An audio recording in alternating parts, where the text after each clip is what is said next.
विक्रम बेताल को पेड़ से उतारकर जब भी साधु के पास ले जाने को निकलते तो बेताल एक नई कहानी सुनाना शुरू करता। आइए सुनते हैं उनकी एक कहानी।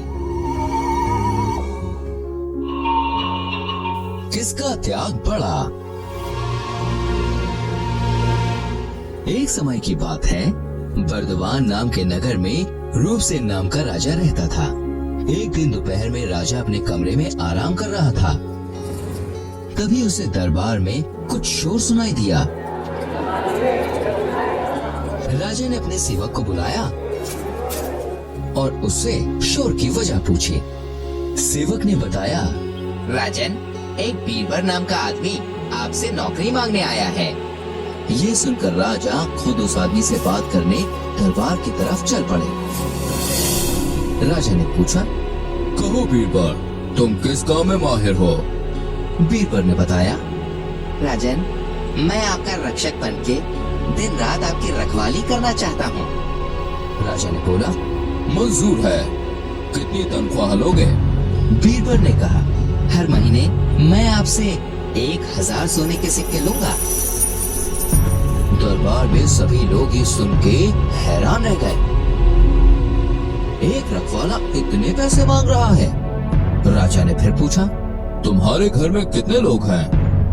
बीरबल ने बताया, हम 4 लोग हैं राजन। मेरी पत्नी, एक लड़का, एक लड़की और मैं।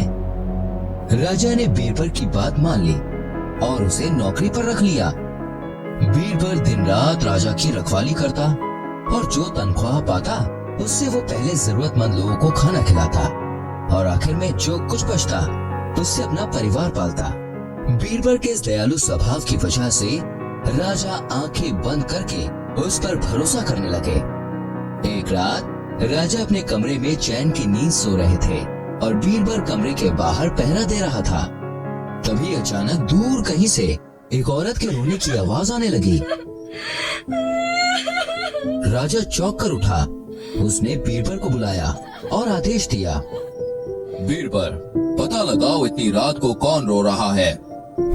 बीरबल आवाज का पता लगाने निकल पड़ा। राजा को भी कुछ शक हुआ और वो भी बीरबल के पीछे पीछे चल पड़े। आवाज का पीछा करते हुए दोनों एक सुनसान मैदान में पहुंच गए। मैदान में पहुंचकर राजा ने देखा कि एक औरत सफेद रंग की साड़ी पहन के तेज आवाज में रो रही है। बीरबल औरत के पास गया और राजा पास में एक पेड़ के पीछे छिपकर उन्हें देखने लगा। बीरबल ने पूछा, कौन हो तुम और रात में ऐसी सुनसान जगह पर क्यों रो रही हो? मेरा नाम राजलक्ष्मी है। मैं राजा के महल में ही रहती हूँ, पर अब मुझे राजमहल छोड़कर जाना पड़ेगा और मेरे जाने से महल में दुख और गरीबी आएगी, जिसके चलते राजा अपने प्राण त्याग देंगे। इसीलिए मैं रो रही हूँ। ये सुनकर बीरबल बोला, क्या कोई रास्ता है जिससे ये सब रोका जा सके और महाराज की जान बच सके? राजलक्ष्मी बोली, यहाँ से एक कोस दूर एक देवी का मंदिर है।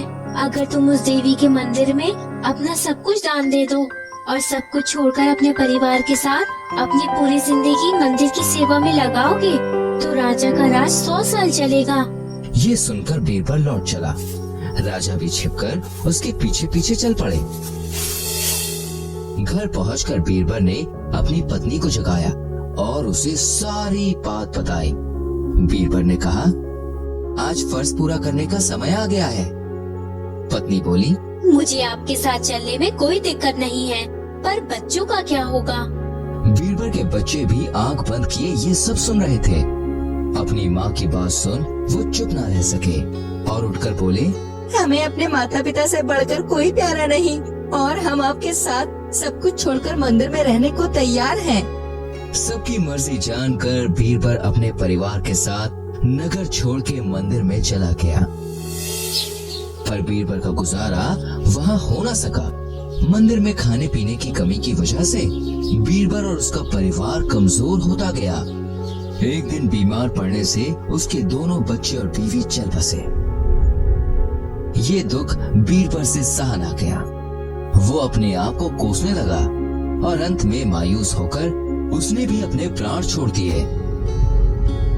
जब राजा रूपसेन को ये बात पता चली तो वो सब कुछ छोड़ के भागे भागे मंदिर की तरफ गए। मंदिर पहुंचकर अपने सेवक की ये दशा देखकर उनसे रहा ना गया और वो भी अपने प्राण लेने पर उतारू हो गए।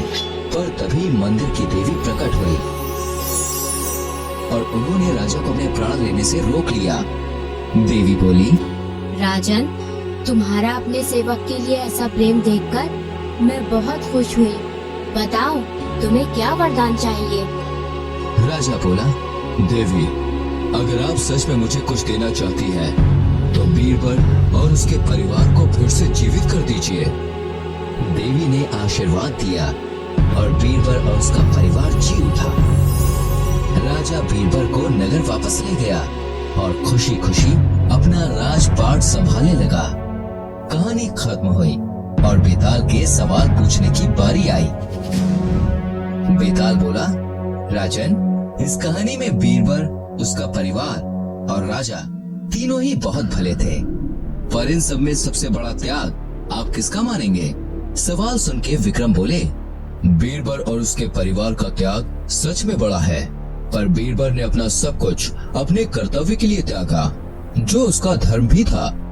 वह राजा ने अपने प्राण अपने सेवक के लिए देने की कोशिश करी, जो सच में बड़ी बात है, क्योंकि सेवक के लिए जान देना राजा का कर्तव्य नहीं था, इसलिए राजा का त्याग बड़ा हुआ।